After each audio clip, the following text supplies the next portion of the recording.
Hello, আসসালামু আলাইকুম everyone. সবাই কেমন আছেন? আশা করি সবাই ভালোই আছেন। আলহামদুলিল্লাহ আমিও ভালো আছি। সেদিন ঘুম থেকে উঠেছি একটু লেট করেই, কারণ রোজার মাসে সেহরি খেয়ে নামাজ পড়ে শুতে শুতে একটু লেট হয়ে যায়। আর উঠেই দেখি অনেক সুন্দর রোদ বাইরে। আমার তেমন কোনো কাজ ছিল না, বসেই ছিলাম। জোহরের টাইমে শাওয়ার করে আমি আবার অজু করতে চলে যাই। অজুখানা জানলার পাশেই গাছটা লাগানো ছিল। যতবারই নামাজ পড়তে যাই, যদি মনে করি গাছের পানি দরকার, তখনই আমি গাছটাতে পানি দিই। গাছটা কিন্তু দেখতে খুব সুন্দর, আমার অনেক পছন্দের গাছটা। যতবারই দেখি আমি অনেক মুগ্ধ হয়ে তাকিয়ে থাকি গাছটার দিকে। সেই করতে করতে আবার জোহরের নামাজ পড়ে নেই। পড়া শেষ করে আমি আবার আমার একটা গিফট বের করি।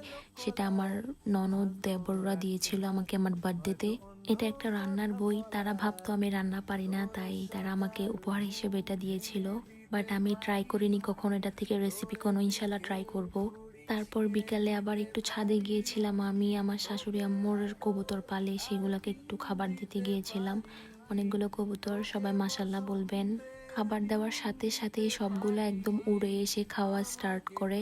তাছাড়া আরও ছিল ঘরের ভিতরে, সেগুলো পরে এসে তাদের খাবার খেয়ে নেয়।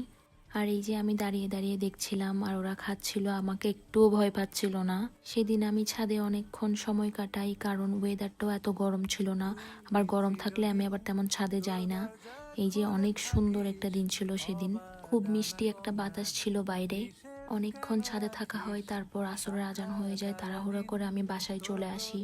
বাসায় এসে আমি আবার নামাজ পড়ি। নামাজ পড়ার পরে আমার শাশুড়ির সাথে আবার কাজে একটু হেল্প করছিলাম। এই যে আমি পেঁয়াজও বানাচ্ছিলাম। বানিয়েছি অনেক কিছুই, বাট সব কিছু তো আর ক্লিপ নেওয়া যায় না। আপনারা তো সবাই জানেন রোজার মাসে কাজের প্রেশার একটু বেশিই থাকে সবার বাসায়। তো সব কিছুর ক্লিপ তো আর নেওয়া যায় না। যতটুকু পসিবল ততটুকুই নিয়েছি আমি। আর আস্তে আস্তে বানিয়ে নিচ্ছিলাম সবগুলো পেঁয়াজও আমি গোল গোল করে, তারপর তেলে ছেড়ে দিচ্ছিলাম। আপনারা তো সবাই জানেন কিভাবে করতে হয়। আর আমরা যেহেতু মানুষ কম, সবকিছুই কম কম করে করা হয় যাতে খাবার ওয়েস্ট না হয়। আর পাশের চুলাতে আমি আবার ছোট মাছ রান্না করছিলাম, এর পাশাপাশি পেঁয়াজও ভেজে নিচ্ছিলাম। এই যে আমার পেঁয়াজও ভাজা শেষ, একদমই অল্প করেছি। আর পাশাপাশি অন্য খাবারও ছিল। তারপর ইফতারের টাইমে কোনো ক্লিপই নিতে পারিনি। ইফতার শেষে আমার শাশুড়ি আবার একটু আমাকে বুলেট কফি বানিয়ে দিয়েছিল। উনি খাচ্ছিল, তাই আমাকেও বললো তুমিও খাও। তারপর এই যে ঈশার প্লাস তারাবির নামাজও পড়ে নিলাম। তারপর আমি আবার ফ্রিজে একটু দুধ, চিরা, কলা দিয়ে রেখেছিলাম, সেগুলো আবার বের করে খাচ্ছিলাম আমি। তারাবির পর একটু খিদা লাগছিল তাই।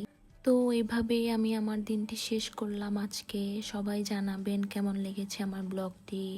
সবাই ভালো থাকবেন, সুস্থ থাকবেন। আল্লাহ হাফেজ। ভুলে থাকিস অবাদানা গোনার হিসেব কেন রাখিস? সাক্ষাৎ আলাদিন তোর প্রদীপ ভরা জিনে